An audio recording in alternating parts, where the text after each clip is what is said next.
عزیزان گرامی، رب تبارک و تعالیٰ نے ہمیں جو بے پناہ نعمتیں عطا فرمائی، ان تمام نعمتوں میں سے ایک نعمت یہ شب برات ہے۔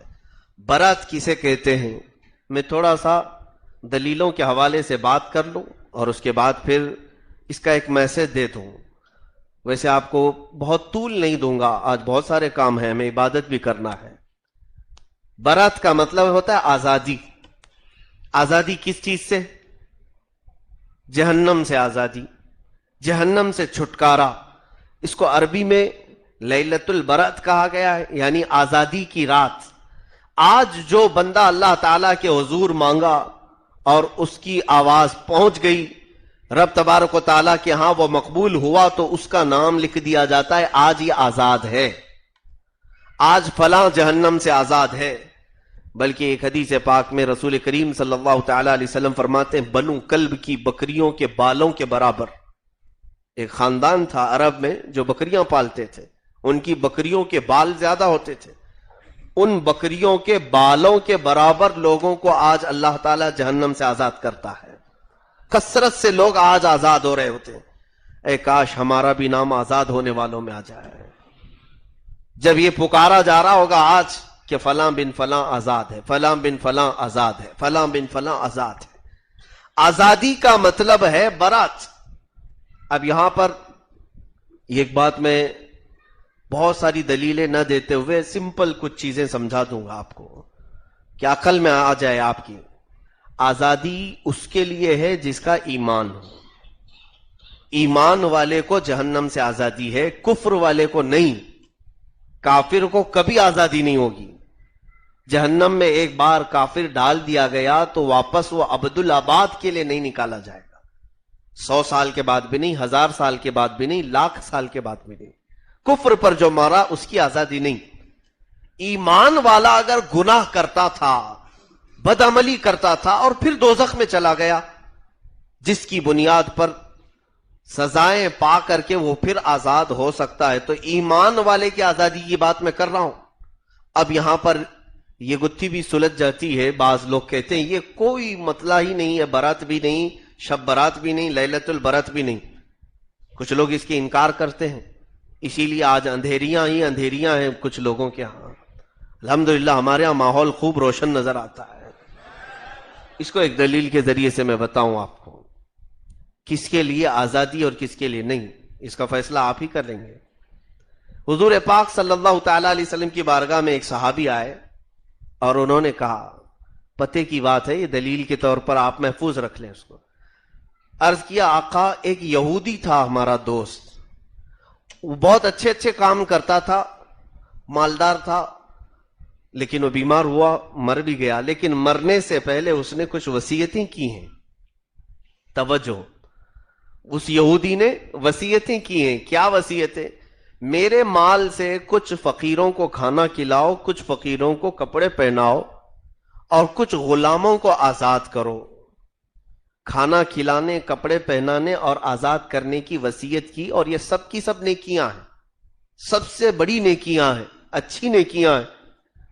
تو اس صحابی نے پوچھا یا رسول اللہ صلی اللہ تعالی علیہ وسلم، کیا ہم اس کی وصیت پر عمل کریں تو اس کا ثواب اسے پہنچے گا؟ ایصال ثواب اسی کو کہتے ہیں نا۔ یہودی ہے لیکن اچھے کام کرتا تھا اور وصیت کر کے گیا ہے، جو پیسے چھوڑا ہے کہ یہ کر کے جاؤ۔ اب سنیے جواب، اسی میں سب جواب ہے۔ اللہ کے حبیب صلی اللہ تعالی علیہ وسلم نے ارشاد فرمایا، لو کان مؤمنا لنفعه بها، اگر وہ ایمان والا ہوتا تو یہ سارے کام ضرور اسے قبر میں فائدہ دیتے۔ سارے کام یہ اس کے مرنے کے بعد اگر تم ایصال ثواب کے طور پر کھانا کھلاتے تو بھی اسے پہنچ جاتا، اگر تم کسی غریب کو کپڑے پہناتے تو بھی اس کو قبر میں فائدہ پہنچتا، اگر تم کسی غلام کو آزاد کرتے تو بھی اس کو فائدہ پہنچتا، قبر اس کی ٹھنڈی ہو جاتی۔ لیکن شرط کیا ہے؟ ایمان پر مرا ہو۔ اب یہی ٹکڑا ہے جو دلیل ہے۔ حضور اکرم صلی اللہ علیہ وسلم نے فرمایا لو کان مؤمنا، اگر وہ مومن ہوتا تو فائدہ دیتا۔ شب برات کے متعلق بھی، آزادی کے متعلق جو حدیثیں آئی ہیں یہی ہے کہ ہم الحمدللہ اسی طلب میں تو آئے، ایمان ہمارے پاس ہے۔ ہم آئے ہیں، اور یہی جو بھی فضیلت حدیث میں آئی ہوئی ہے اس رات کی، اس کے لیے کہ جہنم سے آزادی ضرور ملے گی، مولا آج بخشش کا اعلان ضرور کرے گا، شرط یہ ہے کہ وہ ایمان والا ہو، شرط یہ ہے کہ وہ ایمان والا ہو۔ اب صاف حدیث موجود ہے ترمذی شریف کی، فرماتے ہیں میرے آقا صلی اللہ علیہ وسلم کہ آج کی رات اللہ تعالیٰ سارے گناہوں کو معاف کرتا ہے، دو چند کو چھوڑ کر کے، ایک مشرک کو اور ایک چغل خور کو۔ چغلی کرنے والے کا نام اس میں آیا ہے، الا مشرکن او شاہین، یہ حدیث پاک کے الفاظ۔ مشرک کون ہے؟ جو شرک کرتا ہے، اللہ کے سوا کسی اور کی عبادت کرتا ہے، شرک کرنے والے کی آج مغفرت نہیں، چغلی کرنے والے کی آج مغفرت نہیں۔ تو اب یہاں پر جو لوگ شب برات کو پوری طرح سے انکار کرتے ہیں تو ہمیں شک ہوتا ہے کہیں شرک میں تمہارا نام تو نہیں چلا گیا، کہیں چغل خوروں میں تو نام نہیں گیا ہے، تمہاری بخشش کیوں نہیں ہو رہی؟ آج مسجدیں بند کیوں ہیں، اندھیرا کیوں ہے؟ کہیں چغل خوروں میں نام آ گیا یا مشرکوں میں نام آ گیا ہو؟ ایمان والے ہو تو ڈر کر کے اللہ کی بارگاہ میں آج آ جاتے ہیں سارے، کہ رب نے فرمایا ہے کہ اگر ایمان ہے تو بخشش ہو جائے گی، اگر ایمان ہے تو آج جہنم سے آزادی کا پروانہ مل ہی جائے گا۔ میرے عزیزو، ہماری مسجدیں آج جو بھری رہتی ہیں، میں اس بات کا اعتراف کرتا ہوں، سارے مسجد میں آنے والے تہجد گزار لوگ نہیں آتے، مجھے پتا ہے یہ سارے پرہیزگاروں کا مجمع نہیں ہوتا، سارے 5 وقتہ نمازیوں کا مجمع نہیں ہے، ہمیں معلوم ہے سال بھر گناہ کیے ہوں گے، لیکن آئے تو ہیں آج صرف اسی طلب میں کہ ان کے پاس ایمان ہے اور بخشش کی امید ہے۔ ایمان ہی ختم ہو جائے تو لائٹ بند کر کے اپنے گھر میں چلا جاتا ہے، ایمان نہ ہو تو اس کو امید بھی نہیں رہے گی۔ ایمان ہے تمہارے پاس، ایک آس لگی ہوئی ہے کہ ہاں ایمان تو ہے، گناہ بہت کیا ہو، اور ہمارے لیے تو رب نے فرمایا ایمان ہے اور گناہ کر کے اس کو ملوث کر لیو تو آج آ جاؤ، میں پاک کر دیتا ہوں۔ الحمدللہ آج کی رات جن لوگوں کے متعلق بخشش کا اعلان آیا ہے تو وہ تو شمار سے باہر ہیں، یعنی کسی بھی طرح کا گناہ کیا ہو رب تبارک و تعالی معاف فرمائے گا۔ چند گناہوں کا ذکر آیا ہے حدیث پاک میں جو ناسور ہے ہمارے لیے، جو ہم سب کے لیے وہ قاتل ہے، زہر ہے، اے کاش وہ گناہوں سے ہم آزاد ہو جائیں۔ یقیناً رب تبارک و تعالی جہنم سے بھی آزادی کا اعلان آج فرما دے گا۔ شرک تو ہم میں نہیں ہے، الحمدللہ ہم رب تعالی کے علاوہ کسی کی عبادت نہیں کرتے، ہماری پیشانی کسی کے سامنے نہیں جھکتی۔ اگر کچھ مسلمان بطور جہالت کہیں چلے گئے تو یہ پھر وہ ملزم ہے اس بات کے، وہ مجرم ہے، وہ اس کے ذمہ دار ہیں، لیکن اکثر مسلمان شرک نہیں کرتے، میجورٹی مسلمانوں کی شرک میں مبتلا نہیں۔ خود میرے آقا صلی اللہ علیہ وسلم نے فرمایا کہ مجھے میری امت سے اس بات کا ڈر نہیں ہے کہ یہ مشرک ہو جائے گی، حضور فرماتے مجھے اس بات کا اندیشہ ہے کہ دنیا ان کے پاس بہت آ جائے گی اور دنیا سمیٹتے سمیٹتے اللہ اور رسول کو بھول جائیں گے۔ یہ تو ہوا ہے۔ اب سنیے کن لوگوں کا ذکر آیا ہے جن کی آج مغفرت نہیں ہوگی، ہمیں وہی چیز تو معلوم کرنا چاہیے، وہی چیز۔ باقی سارے گناہ ہمارے اندر ہیں، سارے گناہ ہمارے اندر ہیں، لیکن کون سا ایسا گناہ ہے کہ اگر وہ میرے اندر ہو تو آج بخشش کا کوئی راستہ نہیں، دروازے بند ہو جائیں گے۔ اس میں سب سے پہلی چیز تو شرک بتایا گیا ہے، دوسری چیز چغل خوری، شاہن۔ ظاہر سی بات ہے یہ کوئی بہت ہی خطرناک چیز ہوگی، اسی لیے تو اس کا ذکر آ جایا ہے۔ زنا کا ذکر نہیں آیا، چوری کا ذکر نہیں آیا، یہاں پر حدیث پاک میں اس چیز کا ذکر آیا ہے کہ چغل خور، اور دوسری حدیث پاک میں لا يدخل النمام او قطات فی الجنت، چغلی کرنے والا جنت میں نہیں جائے گا۔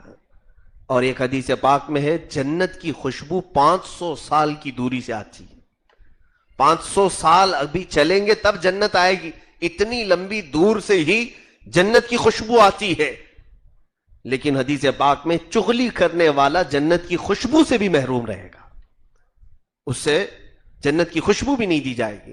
یہ ہوتی کیا ہے چغلی؟ اس کی بات لے جا کر اسے پہنچا دینا، اس کی بات لے جا کر اسے پہنچا دینا. اس میں کئی گناہ ایک ساتھ ہیں.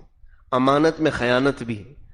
تمہارے دوست نے تمہیں رازدار سمجھ کر کے کچھ بتایا تھا اور تم اس بات کو لے جا کر کے اس کے دشمنوں کے پاس پہنچا دی، یا کسی ایسے کے پاس پہنچا دیا جس سے اس کا دل کھٹا ہو گیا اور تم دو لوگوں کی دشمنی کا ذریعہ بنے. یہ چغلی اللہ تعالیٰ کو سب سے زیادہ ناپسند ہے. میرے آقا صلی اللہ تعالیٰ علیہ وسلم اس کو سخت ناپسند فرماتے تھے. یہ تو چھوڑے، چغلی کرنا بہت بڑا گناہ ہے، لیکن صحابہ اکرام رضوان اللہ تعالیٰ علیہ مجمعین میں ہم اس کا شبہ بھی نہیں کر سکتے کہ یہ گناہ وہ کرتے ہوں یا کوئی ایسی خطا نہیں. لیکن ایک چھوٹی سی بات تھی، ہم اپنے اعتبار سے چھوٹی کہہ رہے ہیں. حضرت حنانہ ابو لبابہ رضی اللہ تعالیٰ صحابی ہیں، مدینہ طیبہ میں حضور صلی اللہ تعالیٰ علیہ وسلم نے میٹنگ لی تھی کہ یہودیوں کے ساتھ کیا کرنا ہے جو جنگ خندق میں دھوکہ دیے تھے. حضور پاک صلی اللہ علیہ وسلم کے مشورے میں یہ طے پا گیا تھا کہ بوڑھوں کو جلا وطن کر دیں گے شہر سے باہر اور جوانوں کو مار دیں گے. انہوں نے دھوکہ دیا ہے، لیکن حضور نے فرمایا تھا یہ میٹنگ کی بات کہیں باہر نہ جائے. حضرت ابو لبابہ ایک جوان صحابی وہ باہر چل رہے تھے، یہودیوں نے انہیں پکڑ لیا، بہت اصرار کر کے منتیں سماجتیں کر کے پوچھا کہ کیا مشورہ ہوا ہے، کچھ تو بتاؤ کچھ تو بتاؤ.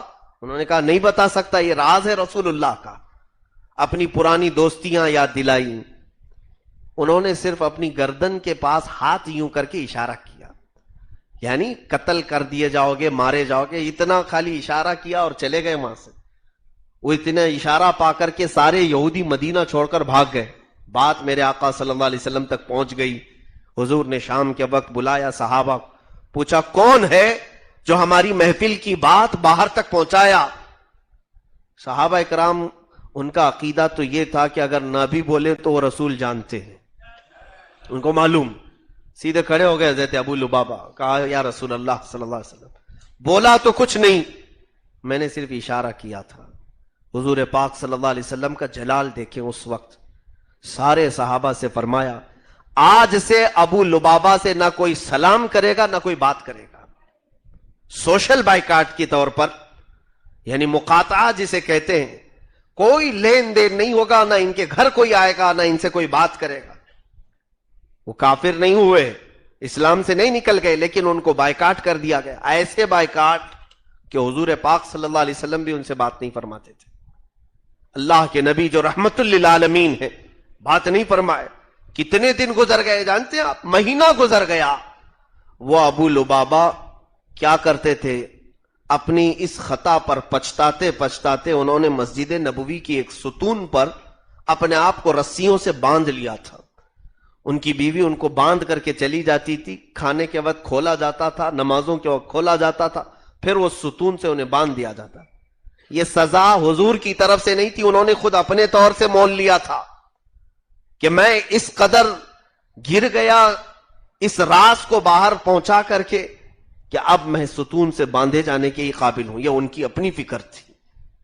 عزیزان گرامی، مہینہ گزر گیا اس واقعے کو ہو کر. رب تبارک و تعالیٰ نے پھر قرآن میں ان کی برات کا، ان کی بخشش کا، ان کی مغفرت کا اعلان فرمایا. تب حضور نے اپنے ہاتھوں سے ان کی رسی کھولی. یہاں پر مجھے بات اس لیے سمجھانا ہے کہ صحابی رسول سے چغلی کا شبہ بھی ہم نہیں کر سکتے کہ وہ چغلی کر سکتے ہوں، لیکن ان سے صرف اتنی بات ہوئی تھی کہ حضور کی محفل کی ایک بات انہوں نے اشارے سے دوسروں کو بتایا. اس پر رسول اللہ صلی اللہ تعالی علیہ وسلم نے اس قدر معاتبہ فرمایا کہ ان سے بات نہیں کی. اور آج جن لوگوں کی زندگی ہی پوری چغلی میں گزر رہی ہو، اس کی باتیں وہاں لے جا کر پہنچانا. کچھ لوگوں کا صبح سے شام تک کام ہی یہی ہے، رپورٹنگ کرنا. وہ ایسا لگتا ہے کہ انہوں نے نیوز ایجنسی خریدی ہوئی ہے. بڑے انٹرسٹ کے ساتھ، بڑے شوق کے ساتھ نیوز جمع کرتے ہیں. تمہیں ضرورت کیا ہے اس چیز کی؟ دنیا بھر کی نیوز تمہیں چاہیے. کس کے گھر میں کیا پکا ہے وہ تمہیں معلوم، کس کے گھر میں کتنی عورتیں ہیں وہ تمہیں معلوم، کس کے گھر میں آج جھگڑا ہوا ہے وہ تمہیں معلوم. محلے کے باہر کھڑے ہو کر کے یہی ساری چیزیں ڈسکس ہوتی ہیں. اور اس کے بعد اگر تمہارے دوست نے کچھ تم سے مشورہ لے لیا کہ میرے گھر میں آج فاقہ چل رہا ہے، غربت کی وجہ سے یا کمائی یا دھندا مندہ پڑا ہوا ہے، کچھ قرضہ چاہیے. اس نے تو تم کو اپنا اچھا دوست سمجھ کر کے ذکر کر دیا تھا، تم سے ہو سکے تو دے دیے، نہیں تو پھر 4 لوگوں کے پاس کہنے لگے دیکھا اس کی حالت بہت خراب ہے، مجھے بتایا اس نے اس کے گھر میں چولہا نہیں جل رہا ہے. یہی چغلی ہے. تم نے اس کی عزت کو نیلام کیا کئی لوگوں کے سامنے. اور حدیث پاک سنو، میرے آقا صلی اللہ علیہ وسلم فرماتے ہیں جس نے اپنے کسی بھائی کے عیب کو کھولا، قیامت کے دن وہ سب کے سامنے ننگا کیا جائے گا، اسے ذلیل کیا جائے گا. کیا یہ چغلی کرنے والے بہت دودھ کے دھلے ہوتے، پاک ہوتے؟ تمہارے خود کے بھی بہت سارے عیب ہیں، جب قیامت کے دن کھلیں گے تب پھر پتہ چلے گا. تم اپنے اصلی بیٹوں کو منہ نہ دکھا سکو گے. تمہاری ماں تم سے بھاگ جائے گی، تمہارے باپ اور رشتہ دار تم سے دور بھاگیں گے جب تمہارے عیب کھولے جائیں گے قیامت کے دن. عزیزان گرامی، رب تبارک و تعالیٰ نے پردہ ڈال رکھا ہے تو آپ بھی دوسروں کے اوپر پردہ ڈالیں. کسی چیز کا اگر علم ہو جائے اسے چھپا دیں. جانتے ہیں آپ، میت کے ساتھ ہمیں حکم یہ دیا گیا ہے کہ میت کو نہلانے والوں کے متعلق بھی مسئلہ یہ رکھا گیا ہے کہ اس کے قریبی لوگ نہلائیں، اس کا جس پر زیادہ اعتماد تھا وہ لوگ نہلائیں، دیندار جو ہو وہ نہلائے. میں اس مسئلے کو پڑھا، پہلے یہ سوچتا تھا کہ اس میں کیا ضرورت ہے نہلانے میں، جس کو نہلانا آ جاتا ہے وہ نہلائے. کہا نہیں، شریعت نے کس قدر حفاظت رکھی مسلمانوں کی، مومنوں کی. کہا اگر میت سے غسل کے وقت کوئی نجاست نکل جائے یا کوئی بری چیز نکل جائے تو ایسا شخص نہلائے جو دوسرے کو بتا نہ سکے، اس کا عیب کوئی نہ بتائے. اس عیب کو، جو چیز اس نے دیکھا، اس مردے کے ساتھ ہی وہ ہمیشہ کے لیے دفن کرتے. یہاں تک شریعت احترام رکھتی ہے ہماری باریکیوں کو چھپانے کے لیے. حضور اکرم صلی اللہ تعالی علیہ وسلم نے ارشاد فرمایا وہ شخص جو مومنوں کے گھر میں ٹکٹکی باندھ کر دیکھتا ہے، ان کے بے پردہ کرتا ہے، ان کی عورتوں کو، گھر کے اندرونی حالات کو جھانکتا ہے، فرمایا کہ گھر والوں کو اجازت ہے وہ پتھر اٹھائیں، اس کی آنکھ پھوڑ دیں، مولا تم سے سوال نہیں کرے گا، مواخذہ نہیں ہوگا. عزیزان گرامی، یہ ٹوہ میں لگے رہنا، جستجو میں لگے رہنا، جاسوسی میں لگے رہنا کہ کون کہاں جا رہا ہے، کون کیا کہہ رہا ہے، کون کس طرح کی میٹنگ کر رہا ہے. کیا تم اسی لیے پیدا کیے گئے ہو؟ کیا تمہاری زندگی اسی کے لیے بنی ہے؟ اور جن لوگوں نے اس میں اپنی زندگی صرف کی وہ بیچارے ہمیشہ اسی مرض میں مبتلا رہ گئے، انہیں شفا کبھی نہیں ملی. شیخ سعدی رحمت اللہ تعالی علیہ فرماتے ہیں حاسد یا جو جستجو میں رہتا ہے نا، کس کی برائی کب نکل رہی ہے، کہاں ہے، جس کو خبری بھی کہے، وہ ایسا مرض ہے کہ موت کے علاوہ اسے کوئی چیز چھٹکارا دے ہی نہیں سکے گی، کوئی اس کی دوا نہیں ہے. اسی لیے ایسے مرض میں مبتلا ہی نہ رہو، دوسروں کے عیوب کی طرف اپنی توجہ نہ رکھو. جب کبھی کسی کی برائی دیکھے تو یہ محسوس کریں کہ اس سے زیادہ شاید میرے اندر بھی ہے، شاید میرے اندر بھی آج اس کی کھل گئی، کل میری کھل جائے تو رب تبارک و تعالیٰ تمہاری اس طرح کی فکر پر تمہاری عیبوں کی حفاظت فرمائے گا.